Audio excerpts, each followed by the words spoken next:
Welcome back to Nasdaq Trade Talks. I'm Jill Malandrino, Global Markets Reporter at Nasdaq.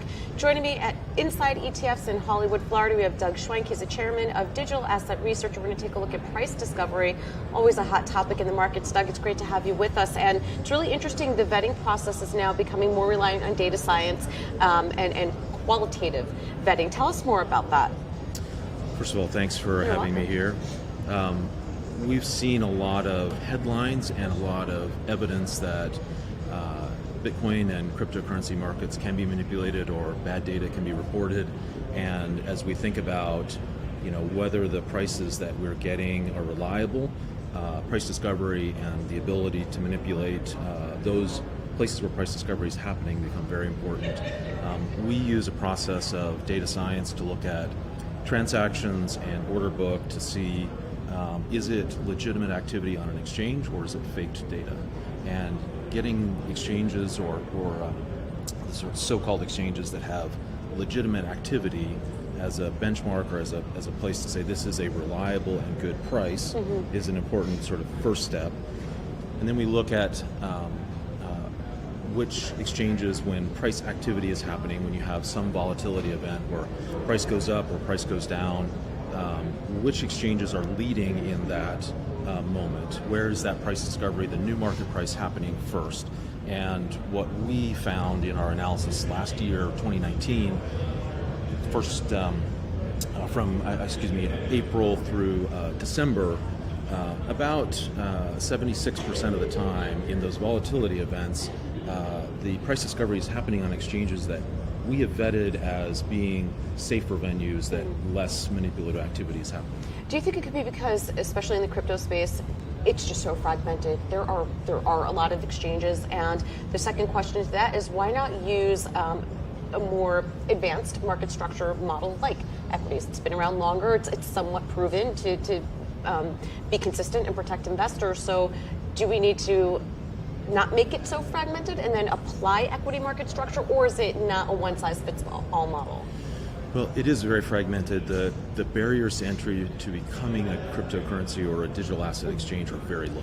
Right. It's not like trying to compete with Nasdaq or New York Stock Exchange. They're smaller than that. That's right. And there are very few regulatory frameworks for these exchanges. And so outside of New York State and Japan and a few other jurisdictions, you can do it with a very light regulatory footprint, and so we end up with this fragmented market that I think is probably not going to be fully solved until there's regulatory frameworks that either force some consolidation or a recognition by those who are driving most of the volume that there are only a certain set of exchanges that they can trade on in a trustworthy manner.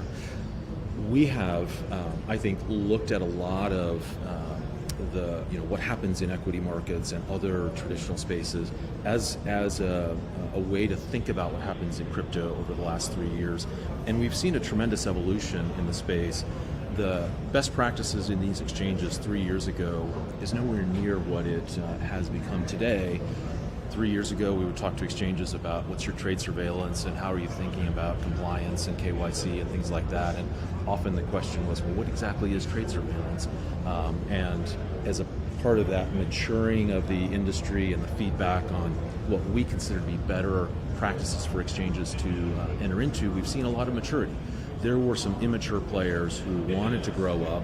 They've been adopting the practices of equity markets without the regulatory pressure to do so. So not being forced by a regulator to adopt these practices, but saying we want to be a reliable and trustworthy place to do this. And we've seen the bar being raised tremendously over these 3 years. It doesn't maybe appear that way because it's been a gradual growth over that time, but it's shocking to think about how different they are 3 years ago versus today. And I think 3 years from now we'll see even more improvement. Yeah, which is encouraging because part of it is vetting those assets that are suitable to even be traded on an exchange. I can tell you from personal experience, I get pitches for crypto assets all day long, and that really is the challenge, is figuring out which one is suitable and what's not. So you, at Digital Asset Research, you focus on that vetting.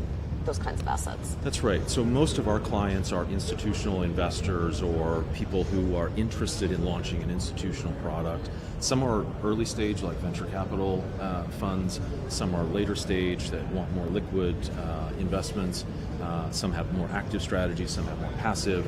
But part of our process in vetting these assets first is to understand what it is that the client is looking for. We write deep research that helps you understand the technology, the economics, the ecosystem, social statistics around things as arcane as the code base that is on public repositories and how often is that being updated and how many contributors are there and are they controlled by one company or is it a group of diverse contributors? All these kinds of things, and we have a long list that we go through, help you understand whether this is really a robust asset or is it an asset that is likely to die off because it doesn't have a robust underpinnings, whether it's the ecosystem or the actual technology, or is it an asset that might be manipulated by some inside group of actors? Separating those things out and thinking about what's suitable for you, then we can help you in our vetting process sort of understand, here's a shorter list. I think the most important piece of that is the regulatory understanding that really helps clients know, is this going to be safe for me to own? Is it going to be legal for me to own? And if it's listed on an exchange, is that likely to cause a problem? These spot exchanges can't, for example, list things that are securities. Right. Well, the good thing is to see how the industry certainly is maturing, and hopefully we'll get more of that institutional adoption. Doug, thanks so much for joining us at Inside ETFs. And thanks for joining me on Trade Talks. I'm Jill Malandrino, Global Markets Reporter at Nasdaq.